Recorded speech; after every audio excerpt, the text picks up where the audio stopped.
तो आपको याद होगा कि आतंकियों ने पहलगाम में सैलानियों से धर्म पूछकर उन्हें मौत के घाट उतारा था। मकसद था भारत में धर्म के नाम पर नफरत फैलाना, भारतीयों को बांटना। लेकिन आतंकिस्तान की कोई भी चाल कामयाब नहीं हुई।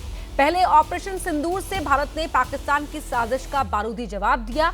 इसके बाद जब सेना की 2 महिला अधिकारियों ने ऑपरेशन सिंदूर का ब्यौरा देश और दुनिया के सामने रखा, तो पाकिस्तान को उसके किए का जवाब अपने आप ही मिल गया।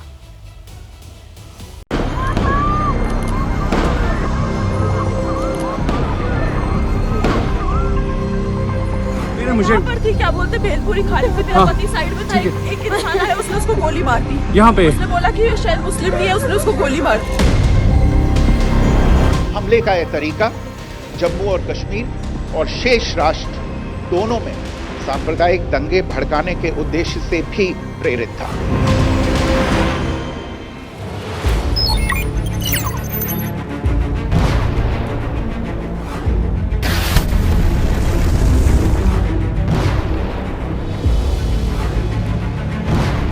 बस 25 मिनट और आतंकिस्तान की धर्म वाली साजिश का धुआं उड़ गया।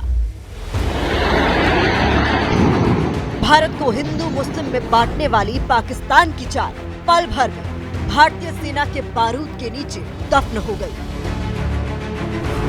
पहलगाम आतंकी हमले में आतंकियों ने बेगुनाहों का धर्म पूछकर उन पर गोलियां बरसाई थी। पतियों को गोली मारकर पत्नियों को दर्द में तड़पने के लिए छोड़ दिया था। पति को मार दिया।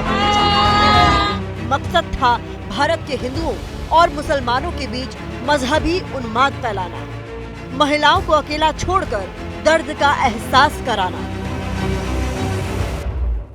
हमले का यह तरीका जम्मू और कश्मीर और शेष राष्ट्र दोनों में सांप्रदायिक दंगे भड़काने के उद्देश्य से भी प्रेरित था।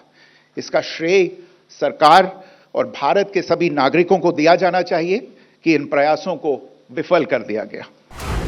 पाकिस्तान शायद भूल गया था कि भारत का सिर्फ एक रंग है, तिरंगा, और एक ही धर्म है, इंसानियत। पहले हिंदुस्तान के लोगों ने पहलगाम हमले के बाद एकजुटता के साथ आक्रोश दिखाकर इसका संदेश दिया था। इसके बाद बुधवार को जब ऑपरेशन सिंदूर के बारे में सेना की 2 युवा महिला अधिकारी ब्रीफिंग के लिए मीडिया के सामने आए, तो सेना ने भी पाकिस्तान के धर्म वाले षड्यंत्र को फेल करने का मैसेज क्लियर कर दिया। इस कार्रवाई में 9 टेररिस्ट कैंप्स को टारगेट किया गया। The locations were so selected to avoid damage to civilian infrastructure. Colonel Sofiya Qureshi और विंग कमांडर व्योमिका सिंह। वैसे तो सेना का कोई धर्म और मजहब नहीं होता, लेकिन कर्नल सोफिया कुरैशी और विंग कमांडर व्योमिका सिंह के जरिए पूरे ऑपरेशन की जानकारी देश के सामने लाकर सेना ने पूरी दुनिया के सामने भारत की एकता का संदेश देने की कोशिश की। साथ ही सेना ने यह भी बता दिया कि हिंदुस्तान की नारी शक्ति सिर्फ सहना नहीं जानती, बल्कि जरूरत पड़ने पर जवाब देना भी जानती है। पाकिस्तान के पालतू आतंकी तो दबे पांव कायराना तरीके से हमला करते हैं। भारत की नारी शक्ति सामने से घुसकर देश के दुश्मनों को ढेर करती है।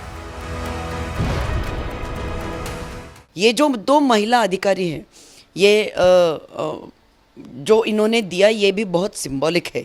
देखिए, हम अपने देश की एक तो नारी शक्ति इसको दिखाने चाहते हैं। दूसरी चीज़ कि हम पाकिस्तान को और दुनिया को ये दिखा रहे हैं कि हमारा देश जो है वो डेमोक्रेसी में बिलीव करता है।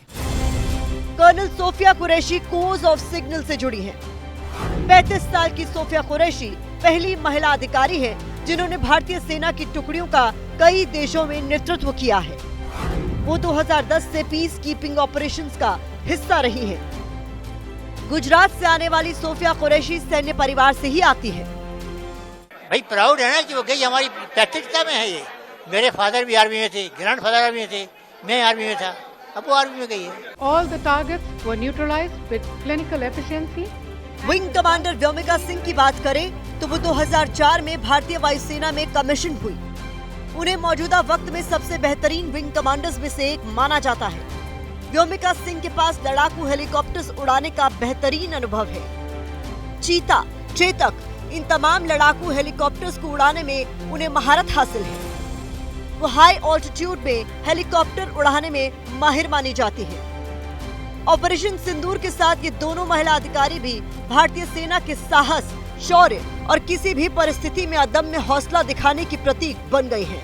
पूरा देश इनके जज्बे को सलाम कर रहा है और कह रहा है, जय हिंद की सेना। जय Hind and thank you very much.